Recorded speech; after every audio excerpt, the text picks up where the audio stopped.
Fala galera, mais uma questão aí da SpaceX. Essa questão é a questão 26, caiu na prova do concurso de 2014 para 2015.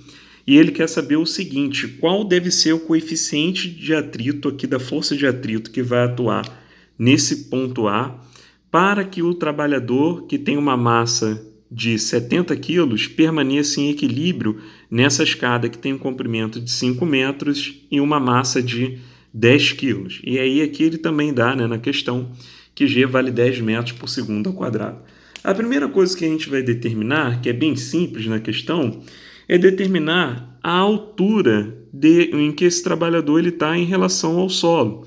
Veja bem, aqui eu tenho um triângulo retângulo, a hipotenusa é 5, esse cateto é 4, esse outro cateto aqui, ele só pode ser 3. Você aplicando teorema de Pitágoras, você vai confirmar isso aí, tudo bem? Agora vamos para a física da situação. O que a gente tem aqui?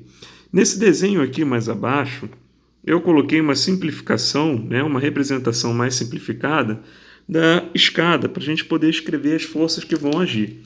Então aqui em cima no ponto B, que é onde está o trabalhador na figura, lá de cima, aqui onde está o ponto B, o que vai acontecer? O trabalhador ele vai acabar exercendo uma força de contato na escada para baixo, que vai ter o módulo do peso dele. Então, vou dizer que essa força é o peso do trabalhador. Tudo bem? Essa escada está apoiada na parede. Então, a parede ela vai exercer uma força de reação normal na escada, que é perpendicular ao plano da parede, que eu vou chamar de NB. Fora isso, a questão ela fala que aqui não existe atrito entre a escada e a parede, e que a escada ela é feita de um material homogêneo. Se ela é feita de um material homogêneo, eu vou representar o peso da escada exatamente no centro geométrico aqui da escada, que eu vou chamar de PE, ok? Fora isso, aqui no ponto A, o que acontece?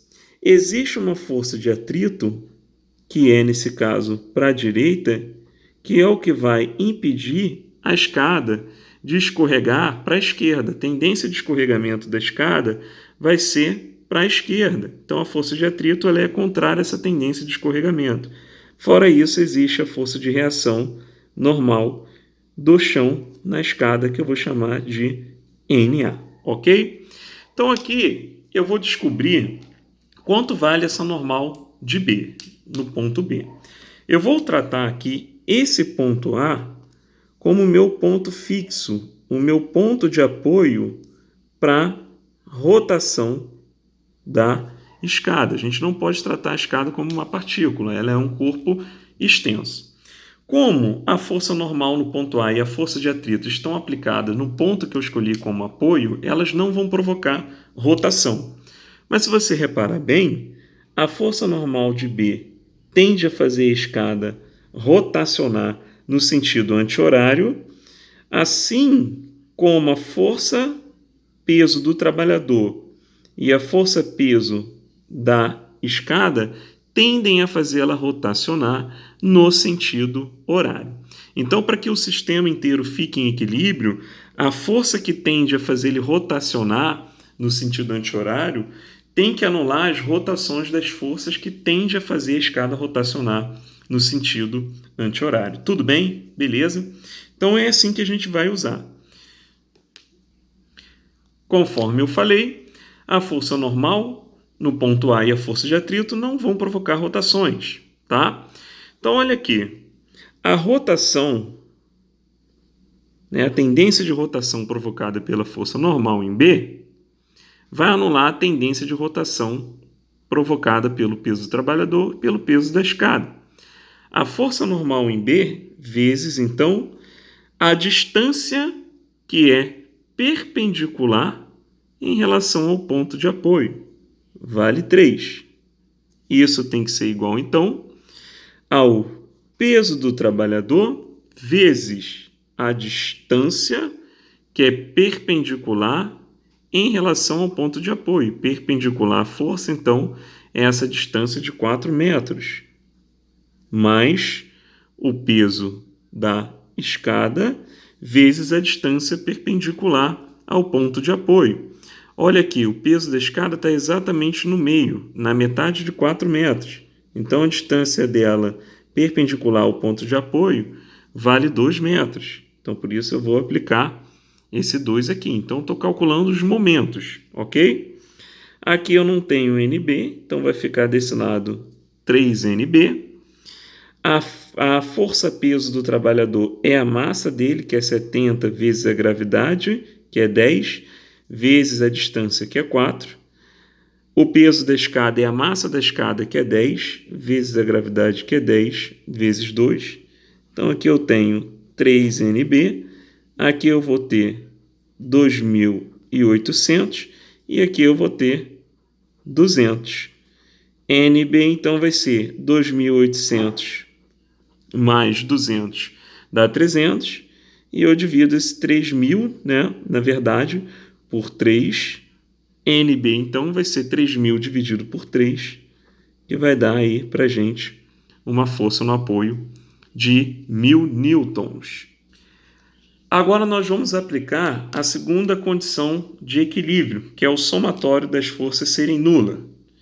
Aqui em verdinho a gente fez a primeira condição de equilíbrio, que é o somatório dos momentos, né, relacionados à rotação serem nulos. Agora, se você reparar bem, eu tenho duas forças para baixo e uma força para cima aqui na vertical, e na horizontal uma força para a direita e uma força para a esquerda. A força para a direita é a força de atrito. Ela tem que anular a força que está para a esquerda. A força que está para a esquerda é NB. Então, a força de atrito tem que ter o mesmo módulo que NB. Logo, o módulo da força de atrito vai ser de 1.000 newtons, que era o módulo de NB que a gente descobriu. Agora, as forças na vertical, né, para a gente tratar isso aí, NA que está para cima tem que anular a soma do peso do trabalhador mais o peso da escada que está para baixo. NA, então, vai ser o peso do trabalhador, de novo, 70 é a massa, a gravidade é 10, peso da escada 10 é a massa, a gravidade é 10.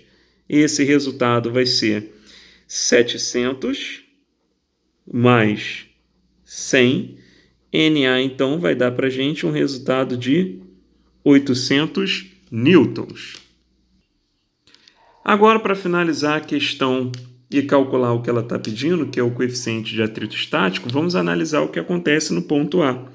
A gente sabe, então, que a força de atrito estático vai ser igual ao coeficiente de atrito estático vezes o módulo da força normal.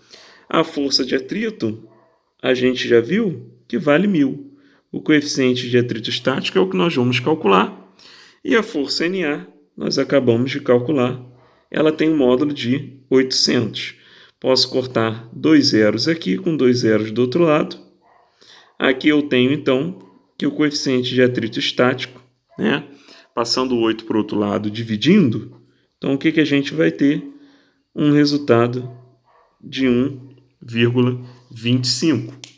Com isso, a gente finaliza o que estava sendo pedido na questão, que era o valor do coeficiente de atrito estático, para que o nosso trabalhador lá do início da figura ficasse ou, né, permanecesse numa posição de equilíbrio sem escorregar no sistema. Valeu, galera! Curte o vídeo aí, forte abraço e bons estudos!